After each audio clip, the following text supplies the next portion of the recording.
गरुण पुराण की कथा आती है कि यमराज जी एक तोता को देख के हंस गए। तो तोता बोला कोई और हंस जाए तो बात बनेगी, यमराज हंस रहा है। तोते के मित्र थे गरुण जी, भगवान के वाहन।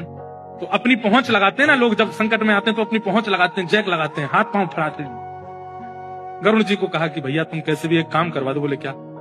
ये यमराज जी मुझे देख के हंस गए हैं, मुझे लग रहा है अब मेरे जीवन के दिन 4 बचे हैं।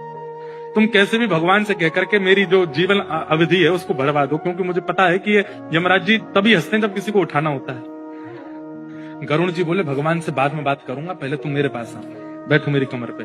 गरुण जी उड़ा करके उनको 7 समुद्र पार एक गुफा में ले गए और वहां भीतर ले जाकर के छोड़ दिया। बोले यहाँ रहो, यहाँ कोई नहीं आएगा, और ये 2-4-10 दिन यहीं बैठे रहना, सब ठीक हो जाएगा अपने आप।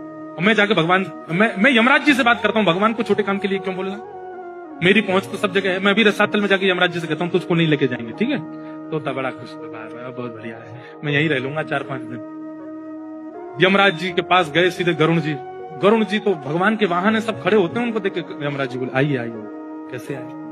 बोले हम बस एक बात कहने आए हैं, फिर हमको जाना है वैकुंठ।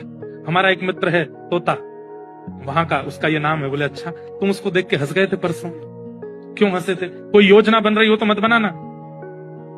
अच्छा, उस वन के तोते के बारे में? बोले हाँ, मैं तो उसको देख के इसलिए हंस गया था, मैंने कि देखो कैसे कर्म की विधि, ये अभी यहाँ बैठा है और इसकी मृत्यु 7 समुद्र पार एक गुफा में बिल्ली के खाने से होगी, और मैं ये सोच के हंस रहा था कि ये 7 समुद्र पार पहुंचेगा कैसे। तभी यमराज जी बोले देखो देखो आ गया। पीछे देखा तो उस तोते की आत्मा आ रही थी, मर गया। गरुण जी बोले मैं ही छोड़ के आया था इसे। आप कौन से जन्म का अब भोग रहे हो आपको नहीं पता है भैया, वो नहीं टल सकती है। इसलिए प्रसन्न रहो, नाम जपो, कथा सुनो, खूब आनंद से रहो।